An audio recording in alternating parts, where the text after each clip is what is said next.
Okay, this is our first interview for the interview series for LGBT issues in public administration.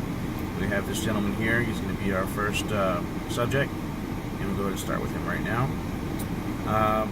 So let me get to begin. Your name, please. Jason, Age, 47, gender, male, male, sexual orientation, bisexual, marital status, divorce, race, ethnicity, Hispanic, Spanish descent.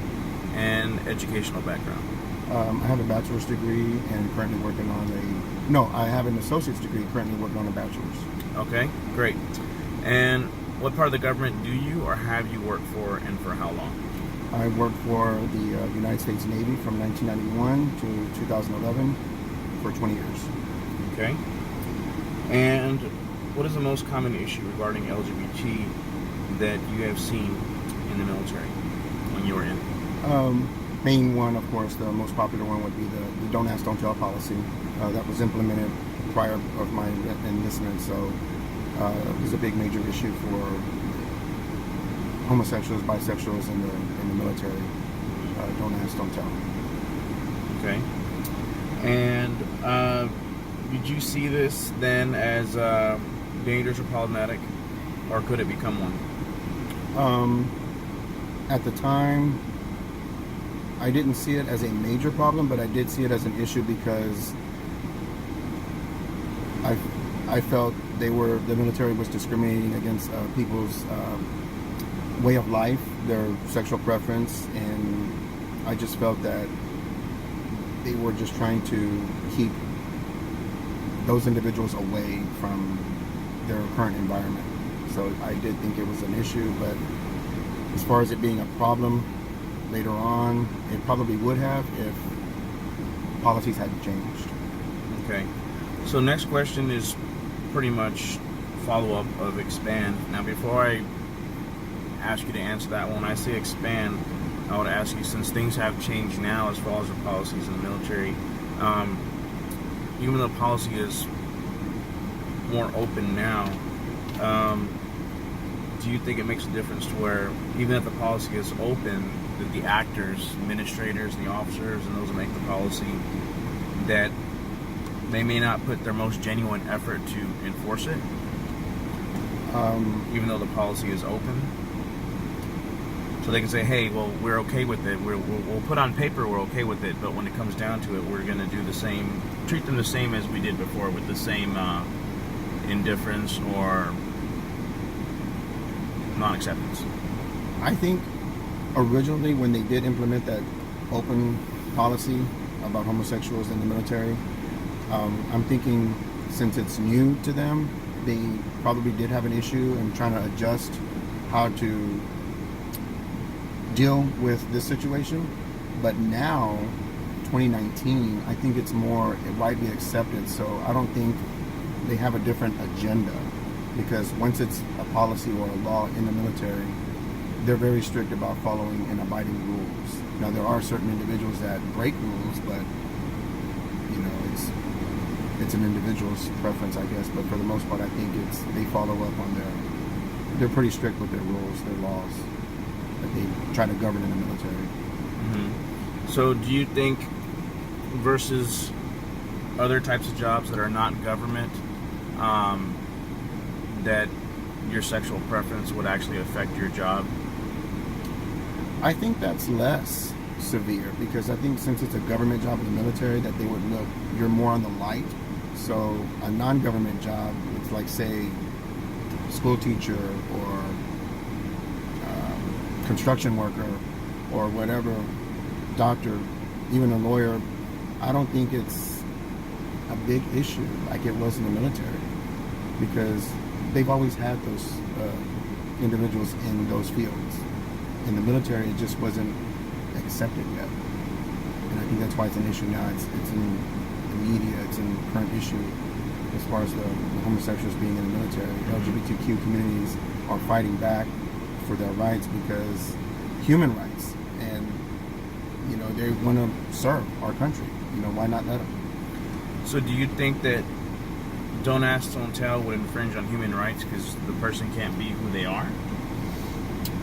The Don't Ask, Don't Tell policy to me, it would be like they don't want to know what your preference is, and at the same time they don't want you to disclose that information unless you're, I don't know, court ordered or something. You have to say.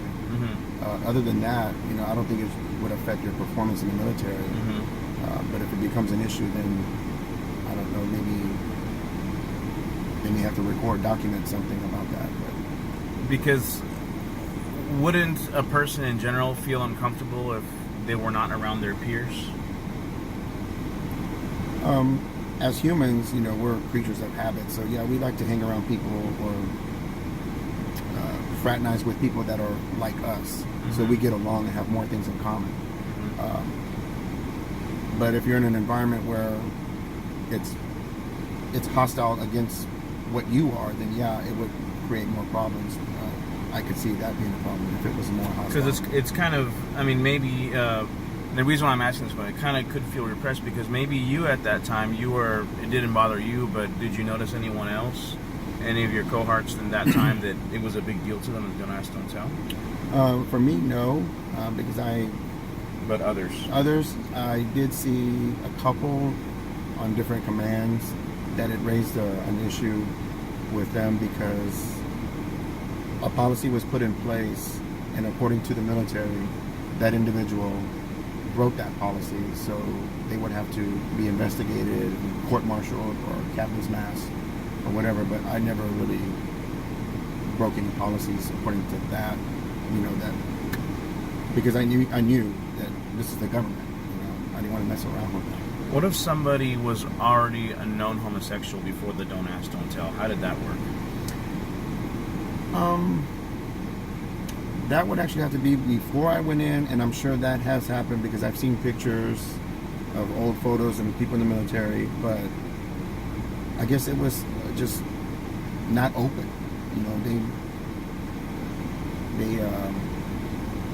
I guess they were more themselves while they were not serving or not working, like I guess off duty. So you're saying they were more disciplined about it? Right. When it became time for them to be on duty, they did their job, but off duty, they could be themselves. Okay. All right. Now, do you have any suggestions for overall, as far as policy, from what you've experienced, from what you've witnessed when you were in, and from what you witnessed on the outside now, regarding LGBT in the military?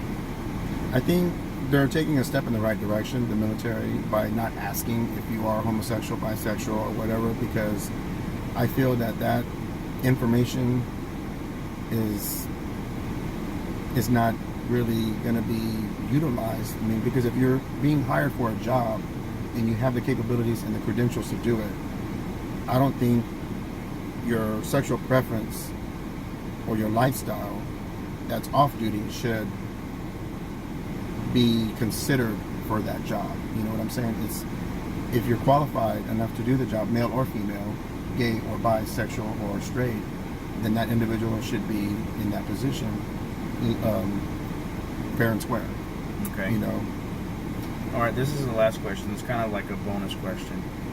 So let's say you have a pair of twins, two males, and one is a homosexual and one is heterosexual, and they have the same qualifications, and they're pretty much the same physically, the same physical abilities, the same. Right. How do you justify choosing one, the heterosexual, versus the homosexual? And you'd have to pick one.